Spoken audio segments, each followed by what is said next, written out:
Ladies and gentlemen, welcome to Stuck in the Middle podcast. I'm your host, Uncle AK. I got my brother Reflex with me. Flexi, what up, though? What it do? What it do? Man, I put a whole gang together, dog. So we just gotta go this way and introduce ourselves. Starting with a guy with a hat. No, he said there's two guys with their hat. Oh, he said this way, like. Oh, sorry, my view. The dudes in hats, bro. Anyways, man, you guys take turns to introduce yourself, man, in any order. Anyways, my name is Blessing. I go by Bless or Blessing if you want to call me Bless. Yeah, so next. Bro, your name really Blessing? Yeah. The foolery has started. The foolery has started. I mean, I was there when they gave me the name, but I didn't change it for some reason. So I guess I'm stuck. I'm stuck with it. How were you there? Explain. That's when I was born.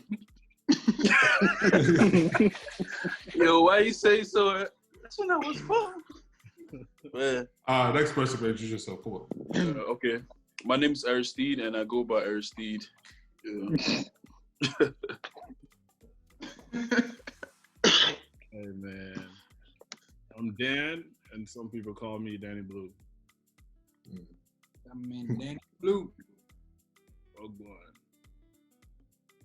I'm Josh, and I go by Josh, aka Mr. Approver, aka Approver, aka King Kunta.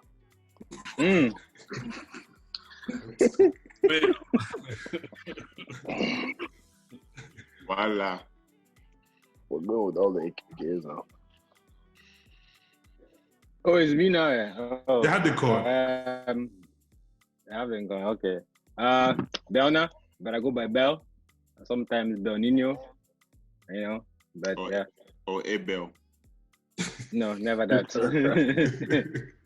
And when you put the bell, make sure it's only one L, not two L's, because don't ring me up. Confirm. No worry, nobody ring you up. Can they slide your DMs though? Can the ladies slide in the DMs? Hell no. I'm gonna die. Oh, he said no? He said no. That man is taken. No. That's a married man.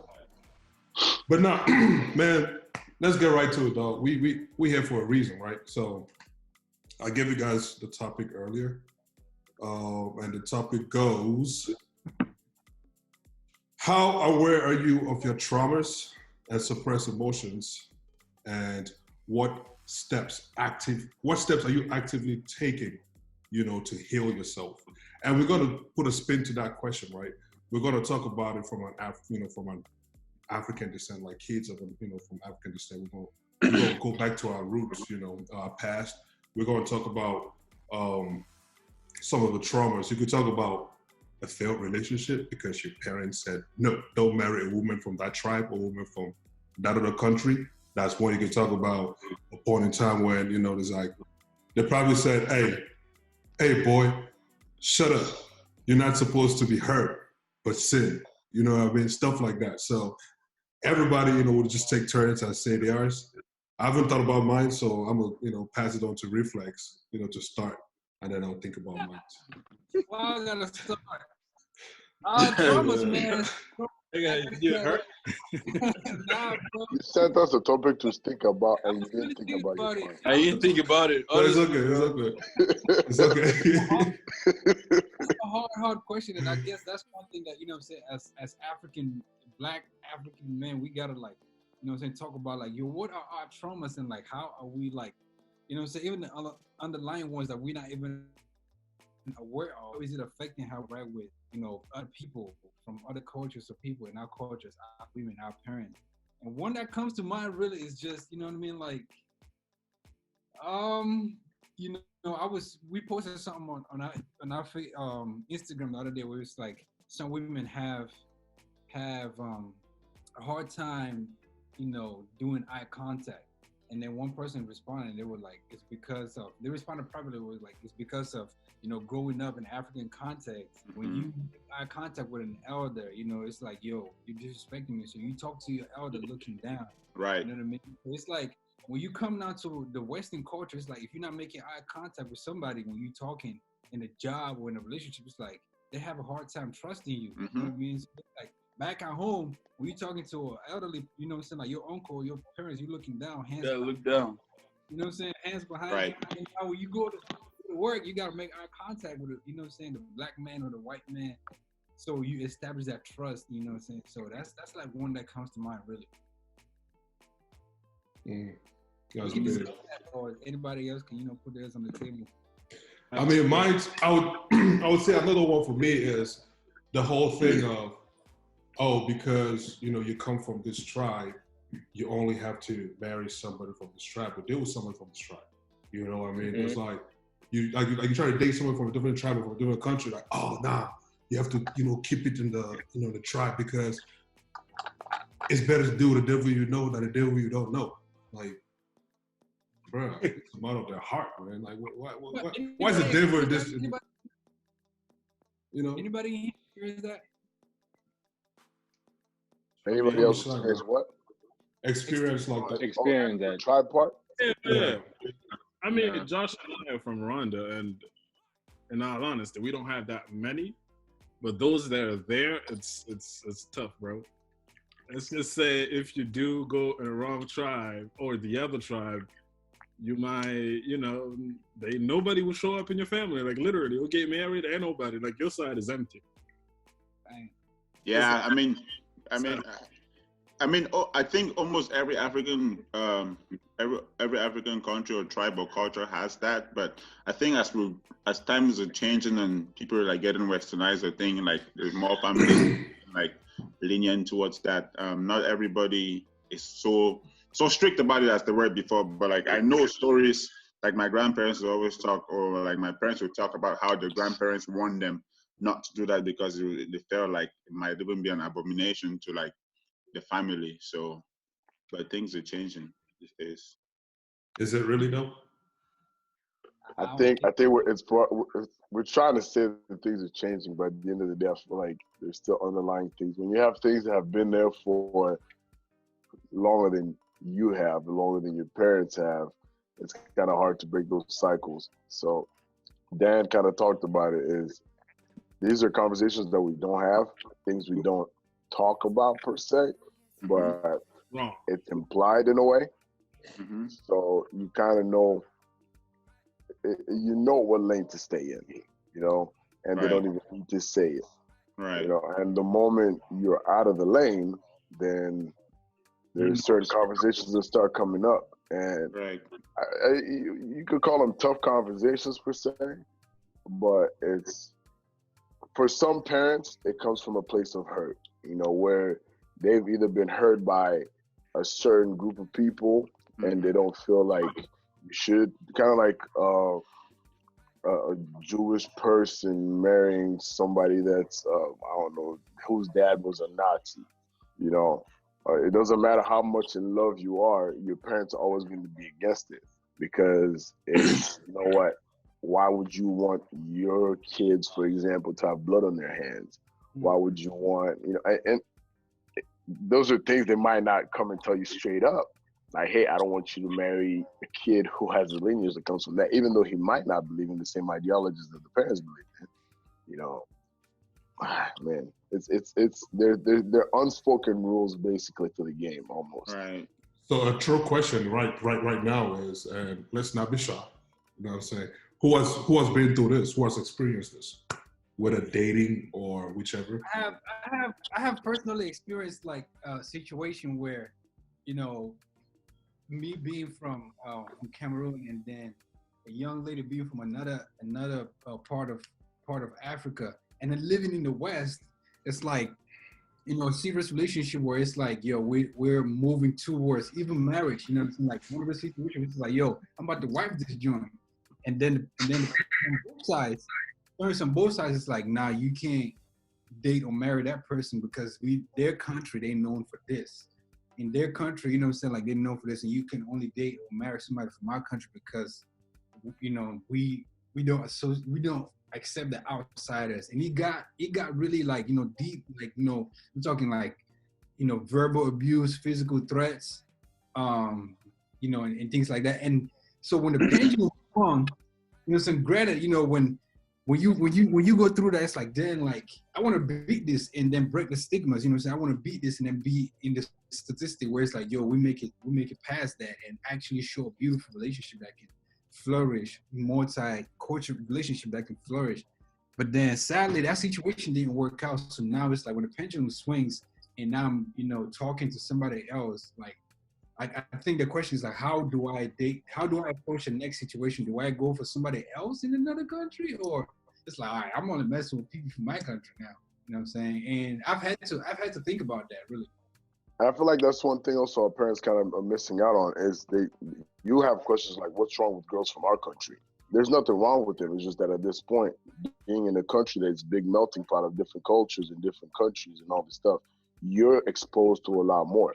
So if you end up being attracted to somebody that's not necessarily from your country, there's nothing wrong with it. But to them, it's like, well, why can't you just stick with our people, our this? And it's like, it's tough. And if you're trying to be the one that beats the odds, that's a treacherous road to take, bro.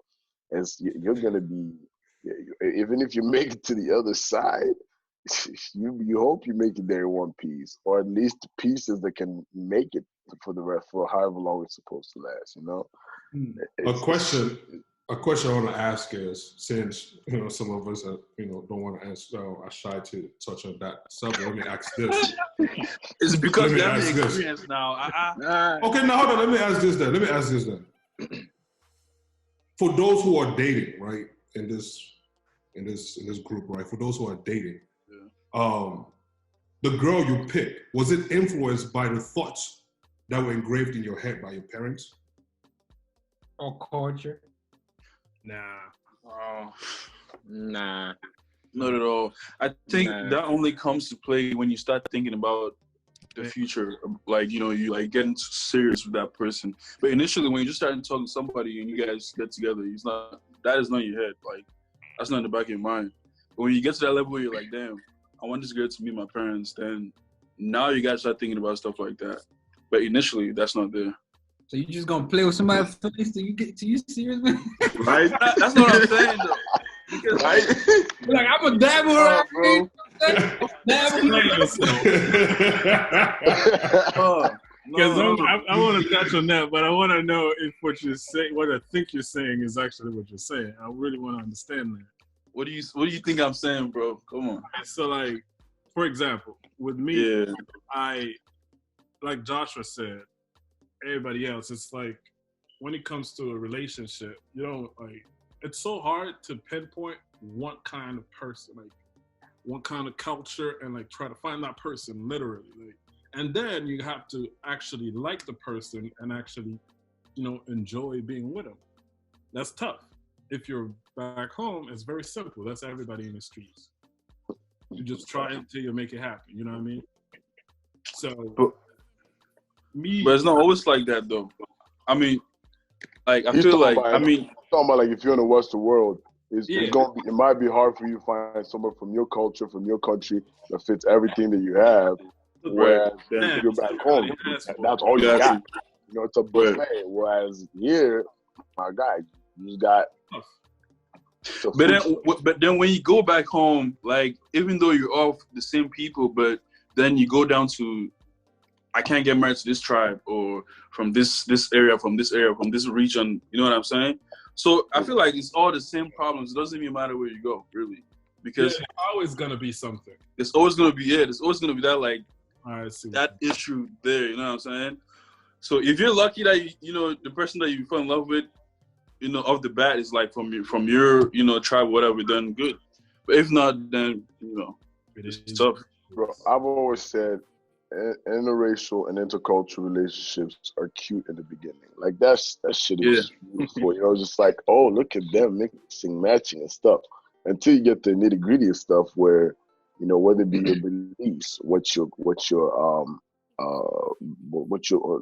the way you grew up, your stand, like all those things when they come into play, and now you've got to either they have to compromise or you have to compromise. Hey, when you get to that point, you're already so involved that it's like, okay, do I just fight through this and just make it through? Or do I just scale back and just say, okay, I'm gonna take this L and just try again. Well, you said make it through. What's make it through? Why are you making it through two?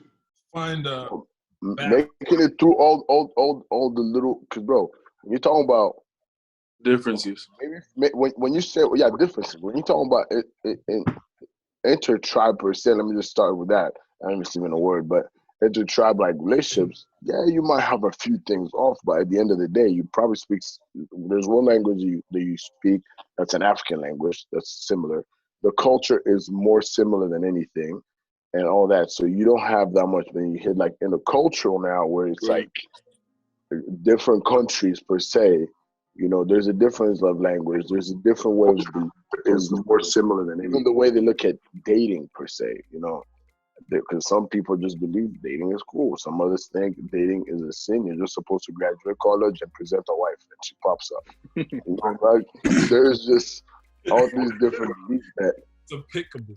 Some people will not understand that coming off the jump. If some people believe that, after 3 days of talking, you can come to lunch with my parents. No. 3 months of talking, so, okay. For some of us, it's okay. You present them as a friend, and they remain a friend until you're ready to get married. They don't ever become a girlfriend. They don't ever become a boyfriend. Is this from friend to this? But they've just brought them around. So if somebody doesn't understand that, if you're used to the 3 months and I can kick it with the family, you come to the family functions, you come around me, it's gonna hurt. Cause my guy, you better be a friend for a minute. I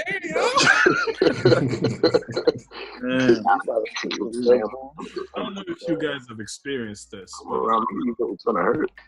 Cause my guy, you better be a friend for a minute.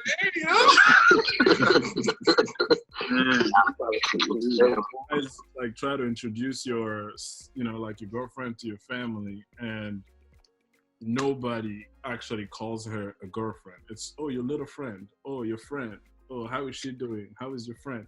Like they don't really even, I don't know if you noticed this, bro, we don't even have a word for girlfriend or boyfriend in our language. Yo, that's a fact. That is fact. Notice this, like she hasn't been at the crib for a while. It's like, what happened to your friend? How is your little friend? Like, yeah. Where's that gay? That gay. That gay. So that gay.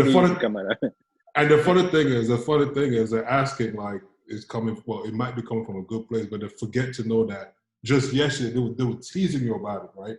Yeah. They were telling all these different things about it, and then they come, "How's your little friend?" Like, And then when you hit like 30, 32, 33, it's like, yeah, how about that little friend where you got no, so you're not married? It's like you stash that person in the shelf. You could just go bring it down. You know what I mean? Like, okay, yeah, this is that little friend. Like, my guy, how does that work? Man, I think what Joshua said about like Africa as like Africans as a whole, like we don't have that word for like girlfriend. So like I think that's a huge issue, because like in other cultures you can just take this girl home and say, Mom, this is my girl, this is my girlfriend, and then we all have that mutual understanding. But in the African home, first of all, you gotta, depending on what kind of parents you have or what household you're in, they might not be cool with you, doing certain such and such. But if that mutual understanding is there, that word is there, that title that everybody understands, you know what I'm saying? Because then if at the same time, are you trying to kiss your girl in the living room next to your dad? Time out. No, definitely. I mean. Because that's just... Answer the question. Yeah, why not? Why not? I feel like that's hard to do that. I've done that. We got a question from, shout out to Lala watching on Facebook. She said, how do men internalize trauma? How do... Thank you for bringing it back around. They had to hold on. How do men internalize trauma? Yeah. Bro, is it like, how do we process it? Is that... No. Actually, I want to understand, but what you mean by internalize? Yeah. That's a deep question. It is a deep question, because I don't know what it means. What I was going to explain is how we deal with it, but I didn't know if that's... by that. I think it means deal with it. Honestly. Yeah. How do you deal with first it? of all, we didn't even go around. All of us didn't go around, man. So yeah, we all didn't go around. Anyway, since you're talking, just go ahead. I know Bell is going to say Manchester United. But I'm gonna say, for me personally, my trauma was growing up without like a father figure, and my mom being like a single mom. Yeah. That was it wasn't like trauma, but it was emotional, like strain over time, and just not having a figure like that. Even though I had like uncles and stuff like that, but just having that one person that I would just look up to like a dad was not there. So that for me, that's mine. Your girlfriend was very happy. How different was that for you as an African? Where did you grow up, first of all? And how different was that as an African?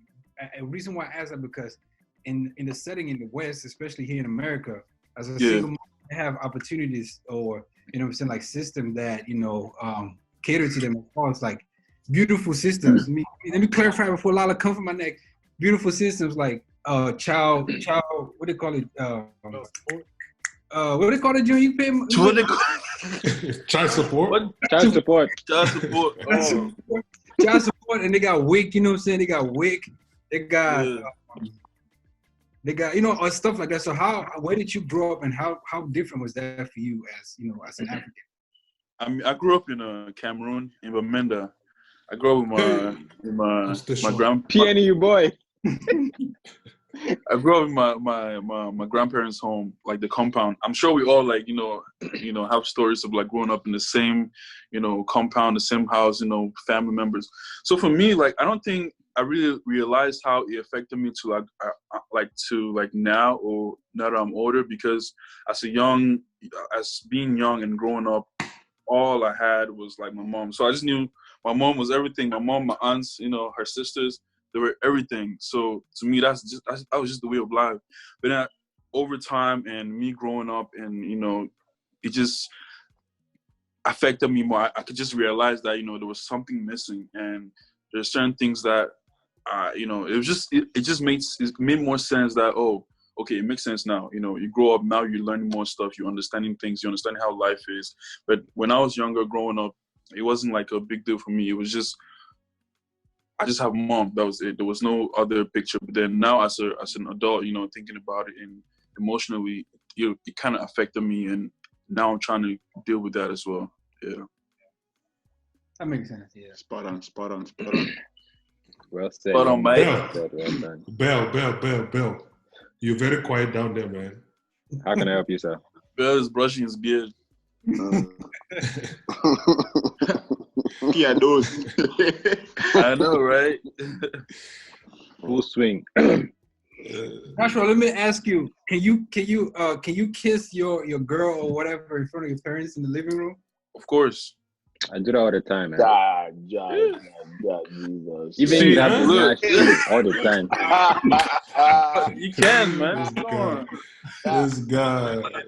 You know why you can't do that? Because first of all, like you said, they don't even know that it's your girlfriend. They know it's your friend, your little friend. So why are you gonna be kissing your little friend in front of the family? You know what I'm saying? But everybody has that understanding, like, okay, mom, dad, this is my girlfriend. It's not about disrespect, man. It's about, look, you gotta do what you gotta do sometimes. Come on. I'm done. I mean, you can do that on the side, though. Bro, listen. If ice could kill, that's somebody would die. It had reflex of me will die because the ice my mom would give me. My God, I will evaporate from that same place and land somewhere else. But nah. Yeah. Anyways, for me personally, like the respect in me, that fear too, man. I can't even try it, bro. See, that's another thing too, though. It's like, okay, I feel like it depends on like the way you grew up. The family, like the people, like the way you grew up. The way you talked about certain things. Like for me personally, like I said, I grew up with my mom, my aunts. They're very open people, so I'm open with them. I talk to them about everything. So that's not something that I would be like, nervous or like feel like it's disrespectful to them. Yeah, George, this way. You know what I'm saying? No, but no. Actually, no. To be honest, though, I think it comes down to, for example, if you bring a girl home, right? You tell your parents that this is my girlfriend, and then 2 years down the road, that same girl is still around. You know, it kind of gives them that perspective that, okay, this is a serious thing. It's a serious. So okay, now, at what mark do you bring her? At what mark do you decide to say, Mom, Dad, this is my girlfriend? For me, first week, 2 weeks, first month. No, for me, it was after a year where I told my parents. Okay, fair. Yeah, so now it's like, right now when I go to a party without my girlfriend, it's like, hey, where's your girlfriend? Bless. People watching online say you haven't said a word. Man, Bless kicked off this whole seminar right here. Yo, Bless. I like to soak it in before man. But that's a question. That's a question for you. That's a question for you. That name from Aristide Bansi. Aristide. He said. No, but check out. He said. Sorry to Lala. She said. How is Aristide's experience different from African children who grew up with fathers who are there financially, but not there emotionally? That's a good question. That's a really good one. How is experience different from fathers who are there financially, but not there emotionally? Which is better? Which is worse? Oh, listen. Let me hold up. Let me take this question first. Look. So, this is very simple. It's not your question. It's not your question. Okay, sorry. Whoever's question. Sorry. Bless has spoken. Chief Whip. Take your question, please. Take your question.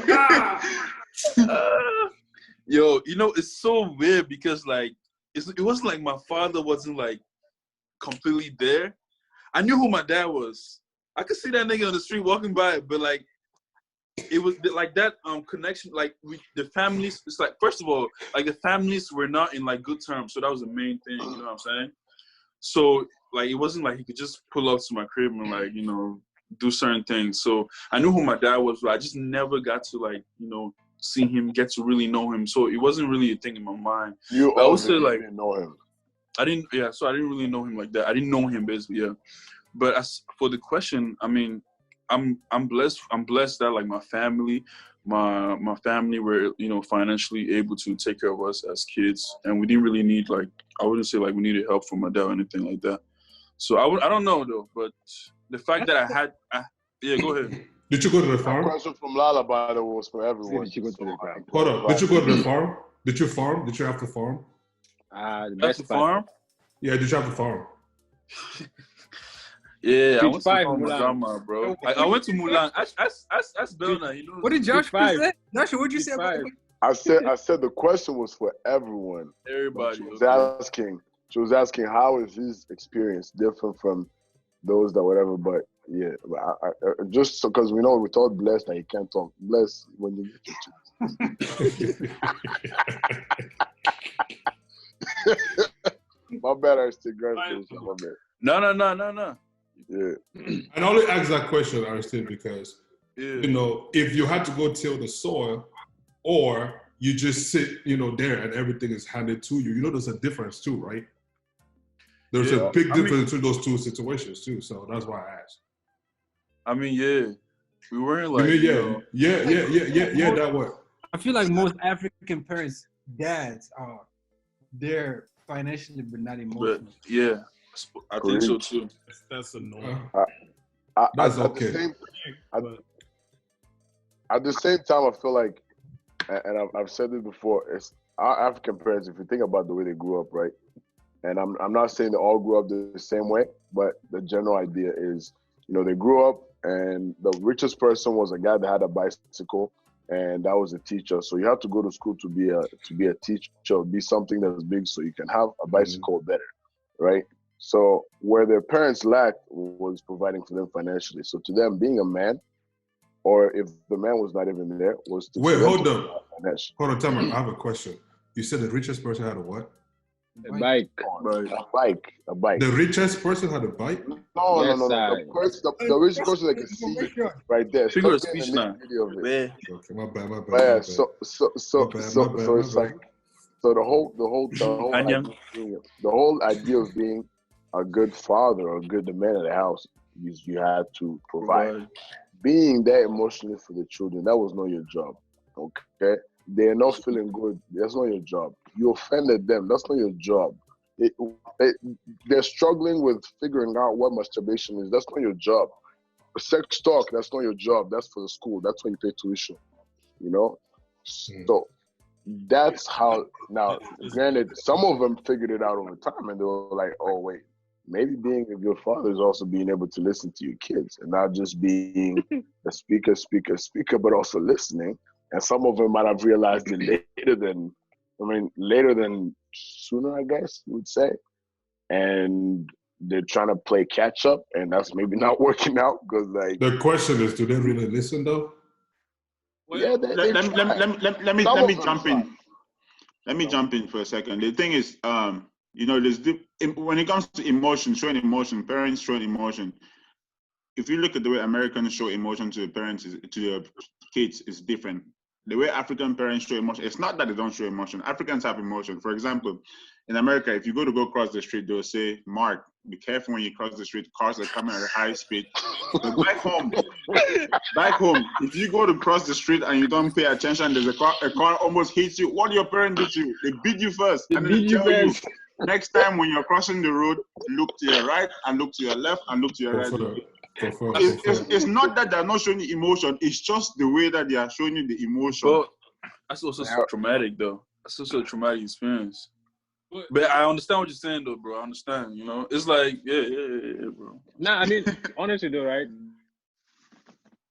The thing is, when that's, right, to us as African kids, it's okay. It's fine. It's when we get older and think about it, and then it's like, maybe this is not okay.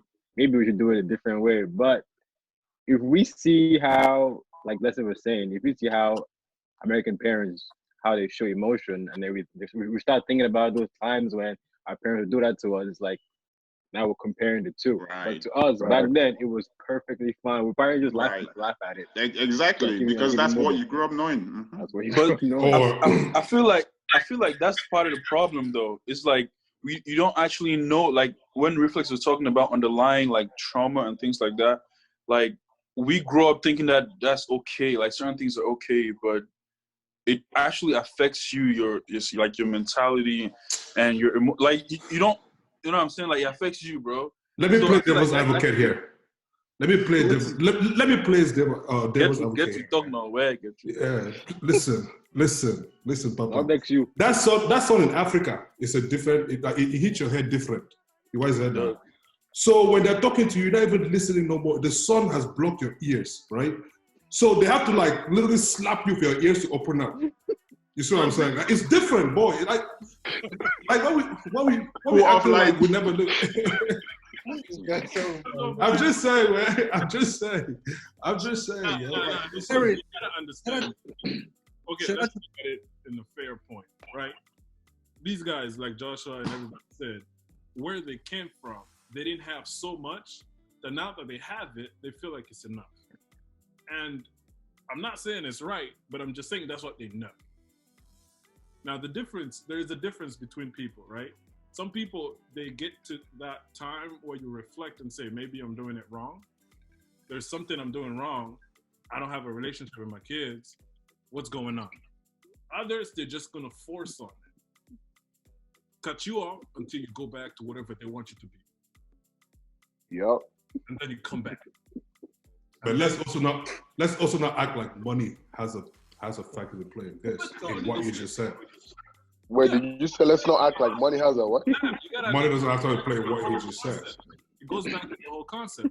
They didn't have money. They didn't have food. They didn't have clothes. They didn't have houses and cars and drivers and maids and all that, right? Now that you have it, how dare you claim that you were not getting enough? You know what I mean? And then at some point, also, I don't know if you, as a kid, you're like, what the fuck am I crying about? Like, shout out to it hits different when a parent tells you, I walk 12 kilometers to school every day. You have a driver taking you to school. That's a check. Just like, you know what? I apologize for even telling you how I feel. You know, but on that note, I want to say something about what the original question was. What Lala said about how do you process your trauma and all that. Growing up for me is a lot of the things were more of chill out. Africans don't get depressed. It's just stress for a little bit. You know, you're a strong man. And everything about that. That's actually my point I was gonna bring up. Yeah, so it's like African men don't get depressed. African men, you don't have all these mental issues. That's why people diseases. Okay, you have to relax. You know, you just have to pray about it. You know, you just need to fast for 15 days, and then after fasting, God will give you clarity. I'm not downplaying the power of prayer just so we play, because I'm pretty sure there's family members that are gonna watch this. But at the same time, we need to. I believe God gave people the knowledge or the wisdom to learn about our mental health and all this stuff, not just so we can say it's stupid, you know, but so it can help us, you know. So a lot of it, when you grow up with that idea of your feelings don't really matter, chill out. Even as you grow up and as an adult, there's things you're gonna internalize and you're gonna keep in, you're not gonna address, and all that does it. You end up bottling everything down and never dealing with it, and then you just wonder why all of a sudden someone has a change in behavior, and you can't explain why. You wonder why, and I'm not saying everyone that's an alcoholic this will happen, but people just start becoming alcoholics. It's something that was normalized. Yeah, actually, let me piggyback on that because that was like my original point I was going to say, because like I don't think there's like a particular trauma I experienced, but I was going to talk about, you know, yes, Africans, like, you know, we grew up knowing that Africans don't get depressed because it's just something that, you know, I didn't even know of depression until I came to America, to be honest with you. So until I came to America, I knew what depression was. And we grew up in cultures where we look at the man in the family as, you know, the head of the family. So if you say you're depressed, how do you think your family members are gonna look at you? How do you think the other men are gonna look at you? They're gonna, you know, take you for a joke. Yeah, exactly. They're gonna take you for a joke. So, and I also think it's a lack of, I want to say, I don't make this to seem bad, but I think it's a lack of like education. Not necessarily education, but like we don't know about it. Awareness. Like lack of awareness. We don't know about it, so it's hard for us to tackle it, because if somebody gets up and says, you know what, guys, I'm depressed, what's going to be your reaction? Look at you. Right? What's happening? Exactly. Exactly. So, I'm going back to Lala's question. It's like, what was Lala's question again? How do we internalize? How do you process stress? Right. I mean, trauma. Whichever one. Right. I think what that question means is like, how do you keep it in you and not show that it's hurting you, right? That's awesome. Yeah. How do you cope with it, man? How do you cope with it, man? You know, she question. I mean, the comments in Facebook funny by the way, but Lala now says African men in our generation need to learn how to nurture, learn emotional intelligence, and stop depending on women to teach them. What is emotional intelligence? Jesus Christ. First off, okay, hold on. First off. This is what we're not gonna do.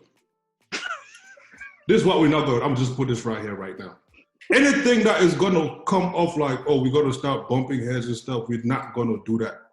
And a handful of people in here understand what I'm talking about. So for now, let's stick to the course of our conversation. Then we can tackle it at the end. All right. All right, let me jump into that trauma question. And Lalo, you'll have your turn to answer all this, to talk about all these different things. Don't worry. You will come on. Calm down. You will come on. Calm down. Go ahead, Baron. Come on, go ahead. Not the rush. La la la la la. Shout out to Clarice Kimby, Hey. by the way. She's been chiming in. Clarice Kimby, shout out to you. Shout out. Shout out to myself too. Somebody say something. Yeah. I was gonna hop on that trauma question real quick, you know. So Reflex, calm down, please. Is that much such? Is this like trying to get it? Like, continue. Don't worry about it. So basically, mine was very bad actually, because it was when I started my blog 2 years ago. That's kind of when I was trying to, you know, get some stuff out. I was writing in third person, but it's all about me. So basically when I was when I was growing up in Bamenda, I had this friend, Kelly. So she and I were like, you know, everywhere we go was me and her, back and forth everywhere. So when we're 6 years old, she slept one night, didn't get up the next morning. You know, so that thing hit me hard. I mean, I was 6 years old and I didn't know. I mean, I knew what death was, but I didn't know how to process it. And it took me a long time to kind of process the fact that, you know, someone that young could just sleep and not get up. And then when I was 11, my grandmother was going to Boya for graduation. The car got into an accident. She passed. You know, my grandmother, she pretty much raised me from birth. And then the following year, my godmother, who was my friend that died when she was 6, her mother died. So it's like 3 key people in my life. By the time I was a teenager, all died. So that kind of, I think I never got to closure. I never had any closure about it. So I kept carrying that pain like my whole life, you know, until I got to a point where it was like, I can't carry this shit anymore, you know. Let me at least tell some people about it, what happened. So I started writing, tell some people about it. I mean, it made it easier now to like to get it off my chest, because now it's like I can talk about it now. People know about it.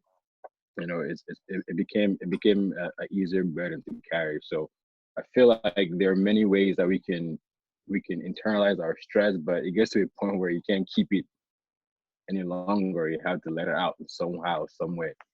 So if I would give anybody any advice, it's like find the best possible way to get it out, because if you carry it for a long time, it's not going to end well for you. Don't leave number 27. Yeah. But another thing to piggyback off that, you know, we're talking about how African men, it's like you're always taught to take care of someone else. I don't know if this is just me or whatever, but that he ends up becoming that you're on the back burner every time. And like a scenario give a background to that. Give a background to that. Why is that? Because you're the first boy of your household, right? Well, for me, yes. For me, as the first boy, yeah, that's what I'm saying. Give a background to that. So I'm put in a position where, and I don't think it's just me, because I feel like even my younger siblings understand the baggage that comes with it. Because when I moved out the house, the next person had to carry the torch, and it was the same thing. Your feelings go on the back burner, and everybody else's feelings come ahead. And they left, and it keeps trickling down to the same thing. So it doesn't matter what position you hold. Unless you're the last born. Unless you're the last born, then you're just spoiled. But no offense, last borns. But but at the end of the day, you're put in that position. That's one of the things I was saying when you learn at a young age, but you can't keep doing it as an adult. You have these things that you internalize, you just hold it down because your feelings don't matter. And it's about you take care of somebody else. And you get to a point where, like Bill was saying, you can't hold this shit in anymore. Excuse my language. You can't hold these things in anymore. And you have to let it out somehow. And you, whether it be that, you know, talking to somebody, seeking therapy, going to counseling, whatever it is, that you have to get that professional help, because killing a bottle and talking to your boy is clearly not helping it. Because what you're doing is all right. let me drown your sorrows and then things can swim now. It's hard. Let me insert myself into what you're saying, right? And I agree with you, right? But then again, we should not shy away from the opposite side of it, which is, oh yeah, you're talking about, oh, I need help, or I need to talk about whatever it is that I'm internalizing, right? But then once you talk about it and the help is given to you, do you really follow the help that's given to you, the advice that's given to you? Do you follow that? Do you take those steps to be better? Because we could talk about technology help, and now something that's down to you because you've grown up knowing that anytime you ask for help, anytime you're being helped, you are weak. I'm not denying that. I'm not denying that. But you as Joshua, right, or me as a Kandi, like once I've admitted that, do I really take the necessary steps to ensure that I remove that from my immediate surrounding? Like, hey kid, that's up to you. Yeah. Like, do you want? It's up to the person. It's one of those, like, it's one thing to accept that you have a problem. Mm-hmm. The hardest thing, actually the most significant thing, is what you do afterwards. Like seeking help, everybody does that. Like I've seen a lot of people that have done therapy for 4, 5, 6 years, but still have the same problem. That's what I'm saying, bro. Like most people talk about, oh man, I want to do it. Right, I want to do it, but then once you do it, right, and you know they go all the way, you know, they go all the way to therapy, right? They're in therapy for 6 months. Then after 6 months, no, let's say it's not magic. It's not like, you know how the way African thinks is like you have a headache, take aspirin, and then go to bed. Mm-hmm. Or when it comes to emotional problems, you can't take an aspirin and go to bed and come back and boom, life is good. You know what I mean? That's not what I'm saying. Like, this sort of. That's not what I'm saying. Okay, I want to better understand what you're saying. Actually, let me paint a picture. Let me paint a picture for you, right? Let's say, for example, you're a wife beater, a girlfriend beater, for example, right? Extreme, but let's just take that for example. Yeah. And the girl's like, oh, you know, if you keep doing this, I'm gonna break up with you, right? I'm gonna break up with you, right? No lies in the comments, yeah.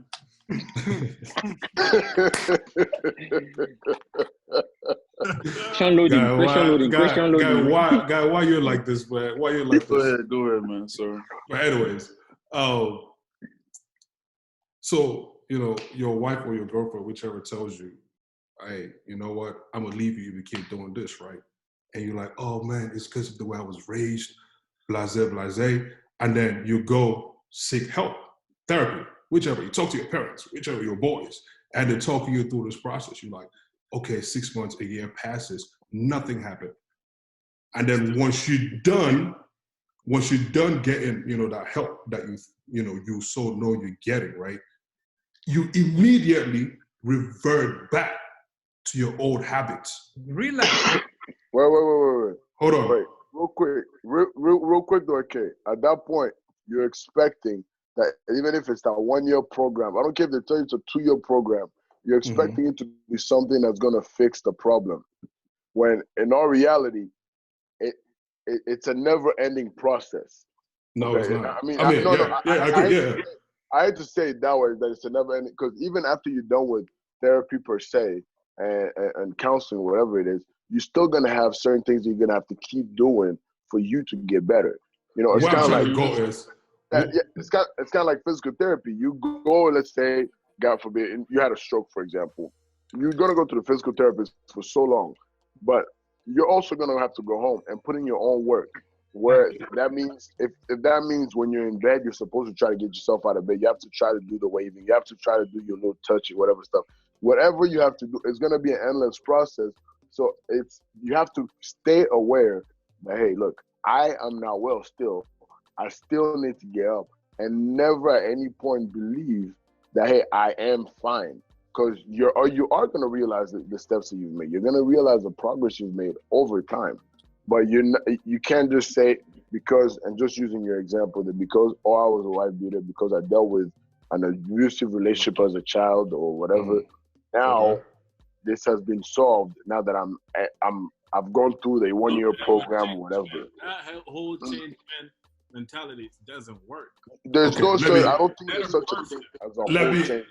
Okay, let me ask you really what I was trying to get at. We're talking about AK. Sorry to interrupt you, but I think when it comes to seeking help, first of all, a lot of people seek help because people are influencing them to. I think the problem is if you decide that you need help with something, that's very important than somebody else telling you that I think you should get help for this. Because once you've decided to do it and you've accepted that you have a problem and then you seek help, it's different than somebody saying, you know what, I think you should stop this. Sometimes impress other people. And then when they've gotten to a point where they don't feel like they have to impress that other person, guess what? They give it up. They give it up, yeah. If they're doing it for themselves and they know why they want to do it, then it's different. I hope that makes sense. Yeah, that makes sense. There's somebody that said something in the comments that actually is very good. It's Joe Walter. He said therapy is just meant to be a tool to help you realize what is wrong and how to change those habits. It's not supposed to be I used the wrong example. I used shout out. I did. Hold on. I didn't want to use a shout out, man. I didn't want to use a personal thing. I didn't want to use like a personal thing. Why is this guy cracking up? You use something we are not familiar with. At least I'm not familiar with. I can't relate. I use the personal. Okay. I can't relate. No, I use the personal one, and maybe I won't go in detail with the whole thing. But I decided eventually to go and get help myself.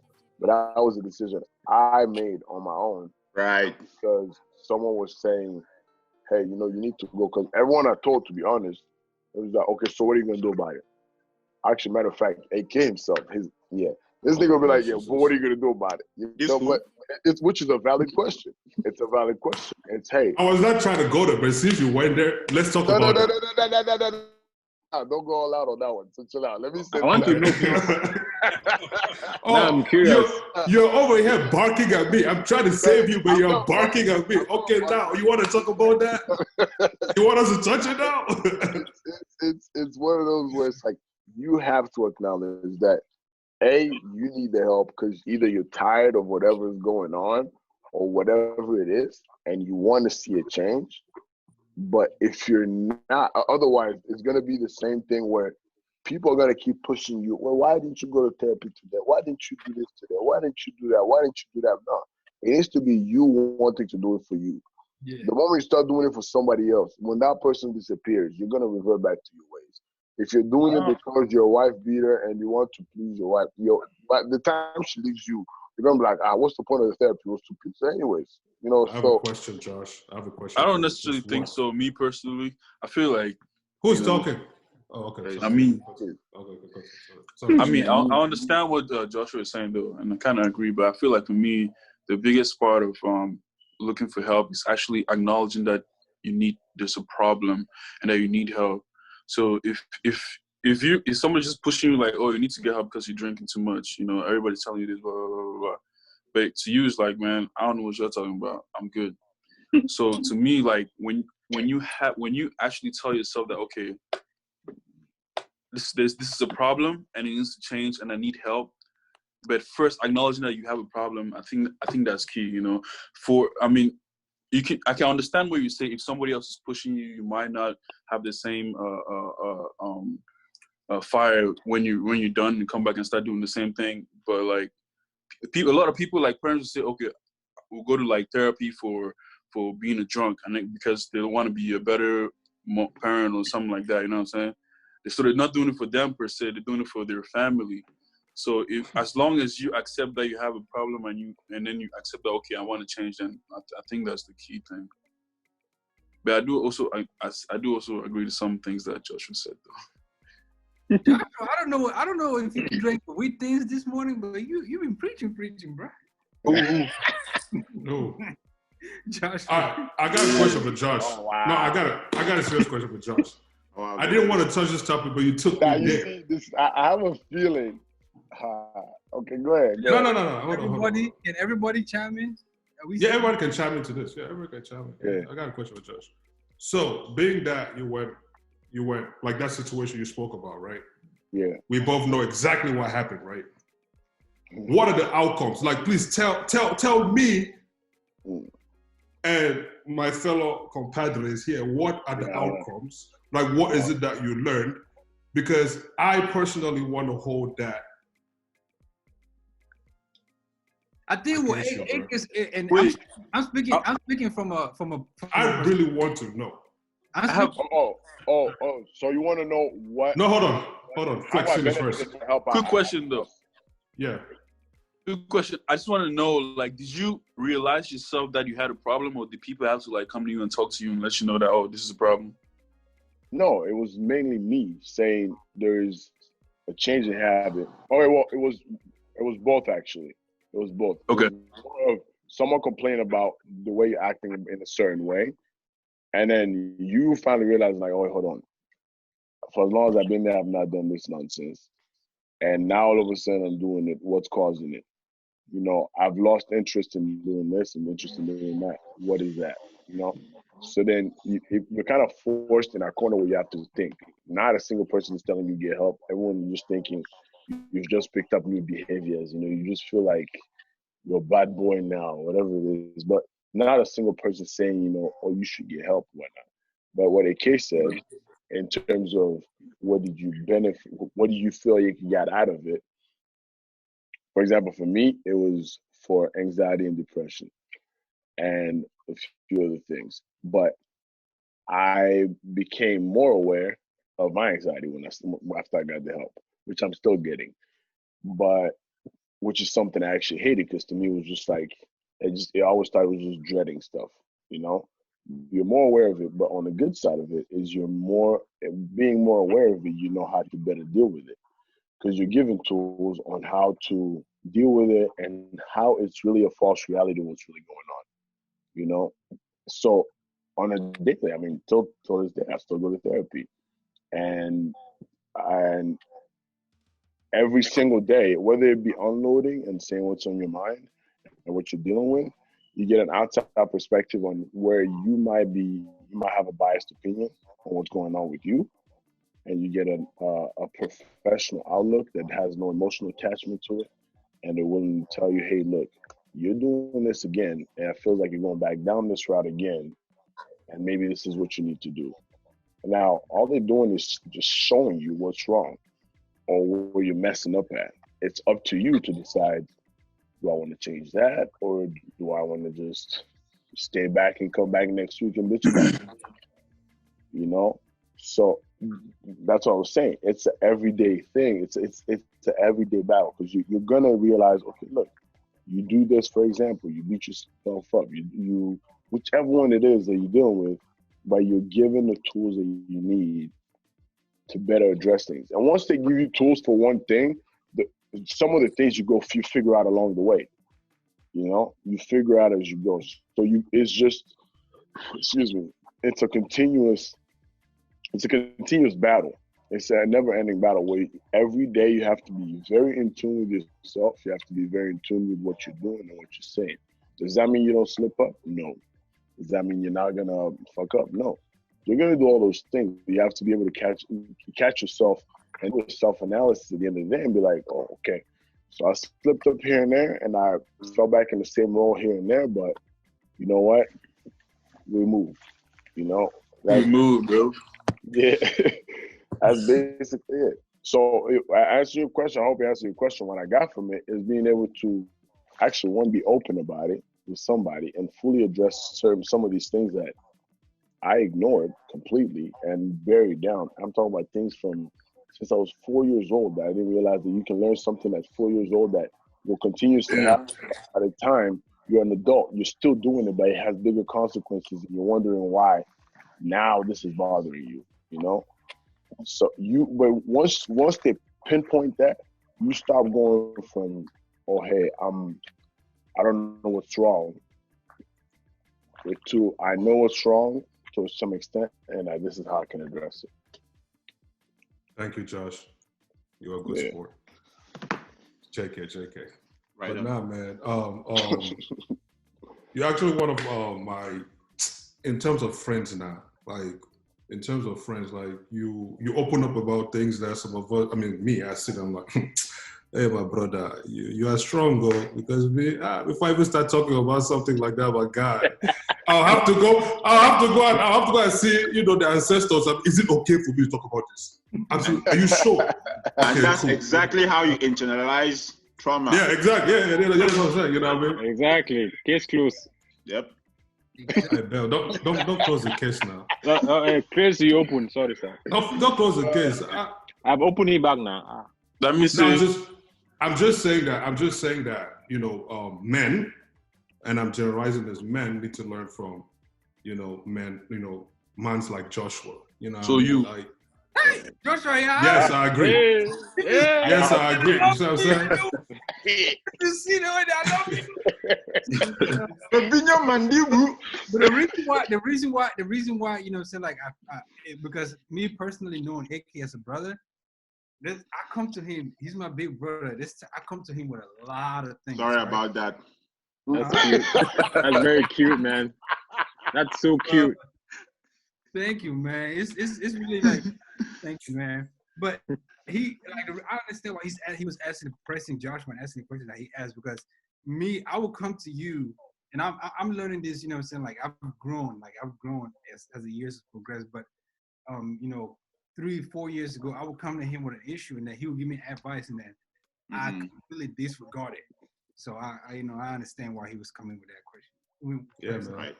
I gotta give you credit though. If you guys want unfiltered truth, no matter what you're going through, emotionless, not okay. Yeah, just wait to the father. You got to protect your health in the process. Man, but that's a good thing though. I'm not trying to bash you though. No. Since we're on that topic, let's talk about emotional intelligence as a man. Right? As a man, you're emotional. Somebody defined it here. Yeah, define emotional intelligence. So they said, let me put it up. Emotional intelligence is the capacity to be aware of, emotionally, control, and express one's own emotion, and to handle interpersonal relationships empathetically. Who defined that? That was defined by... That's the dictionary. That's the Oxford Dictionary. That was a lie. Bell's head was going to something else.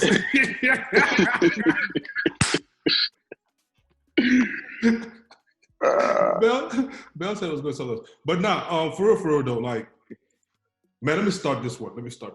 I'll take this one, and then you guys go from there. Dog, so like, I have zero patience, man. I've been saying sometimes people will be speaking, bro. I'm just like, Jesus, my God. My God. Is that little thing you're complaining about? But something I fail to realize is that person's little thing, to me, it's this, why, you know, to them, you know what I mean? And in that particular moment, I'm so high-headed to the point where I, like, even though I thought about it, still in that moment, I would not even let myself, you know, let those words, like, you know, sink in and then, you know, process it. No, I'll just stay on the surface like, hey man, listen, I was raised in a tough African home. That means that that's a problem. My guy, deal with it. That means you two deal with your own too. Hey, if I dealt with mine, do with your own too. That's not being emotionally. Hold on. Lay him land. I beg land.